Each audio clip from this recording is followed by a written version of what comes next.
महाकुंभ मेला, जिसे दुनिया का सबसे बड़ा धार्मिक आयोजन माना जाता है, अपने आप में रहस्यों और चमत्कारी घटनाओं का संगम है। गंगा, यमुना और पौराणिक सरस्वती के संगम पर हर 12 साल में आयोजित इस मेले में करोड़ों श्रद्धालु जुटते हैं।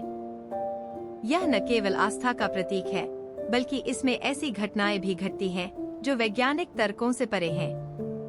कहते हैं कि एक बार महाकुंभ के दौरान रात में संगम तट पर एक अदृश्य ज्योति प्रकट हुई। इसे केवल वे देख सकते थे जो सच्चे दिल से प्रार्थना कर रहे थे। ज्योति ने उन श्रद्धालुओं को एक अलौकिक शांति और सुख का अनुभव कराया।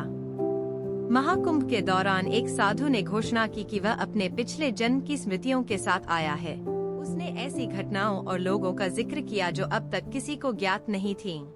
उसकी बातों ने वहां उपस्थित लोगों को चौंका दिया। एक प्रातःकाल श्रद्धालुओं ने देखा कि गंगा का पानी अचानक से सुनहरे रंग में बदल गया।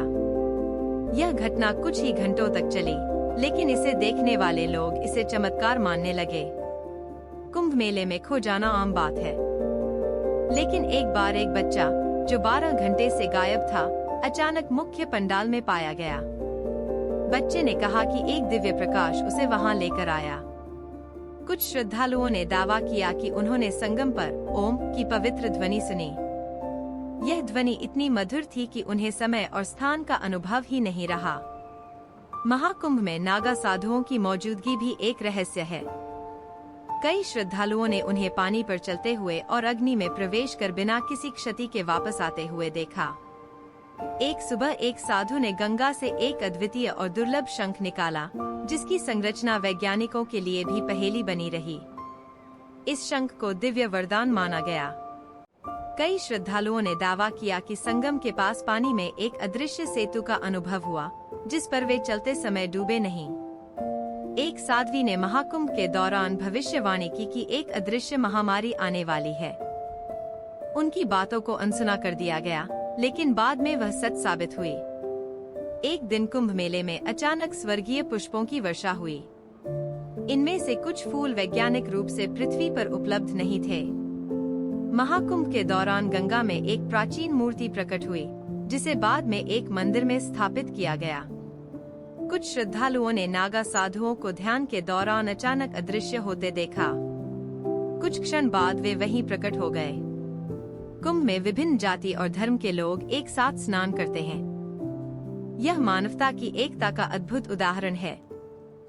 रात के समय श्रद्धालुओं ने देखा कि बिना जलाए दीप गंगा में तैर रहे थे और उनका प्रकाश असीमित ऊर्जा दे रहा था। एक महिला का पर्स, जो उसने गंगा में खो दिया था, 3 दिन बाद उसी स्थान पर बिना गीला हुए मिला। श्रद्धालुओं ने दावा किया कि उन्हें रात में गंगा के किनारे दिव्य संगीत सुनाई दिया, जो स्वर्गीय लग रहा था। कुछ लोगों ने दावा किया कि उन्हें गंगा की बूंदों से असाधारण ऊर्जा और स्वास्थ्य लाभ मिला। एक साधु, जो लोगों को कथा सुना रहा था, अचानक गायब हो गया। उसके स्थान पर एक प्रकाश पुंज दिखाई दिया। कुंभ मेले के मुख्य द्वार पर बिना छुए घंटियां अपने आप बजने लगीं। महाकुंभ समाप्त होने के बाद लोग अपने जीवन में एक नई ऊर्जा और शांति का अनुभव करते हैं। एक व्यक्ति जो अपने जीवन से निराश था, कुंभ मेले में जाकर एक बार फिर ईश्वर में विश्वास करने लगा। नागा साधुओं ने कुंभ मेले की अंतिम रात को एक दिव्य नृत्य किया, जिसे देखकर लोगों ने ईश्वर का अनुभव किया। लोगों ने दावा किया कि उन्होंने गंगा में मां गंगा का दिव्य स्वरूप देखा। एक बच्चा, जिसे लोग साधारण समझते थे, ने सभी को चमत्कारी आशीर्वाद दिया। महाकुंभ का समापन एक अद्भुत घटना के साथ हुआ, जब आकाश में इंद्रधनुष और दिव्य प्रकाश एक साथ प्रकट हुए। लोगों ने इसे जीवन का सबसे पवित्र अनुभव बताया। के लिए ऐसे ही और रोचक विषयों पर नए वीडियो लेकर आएंगे। तब तक के लिए स्वस्थ रहें, खुश रहें और सीखते रहें। धन्यवाद।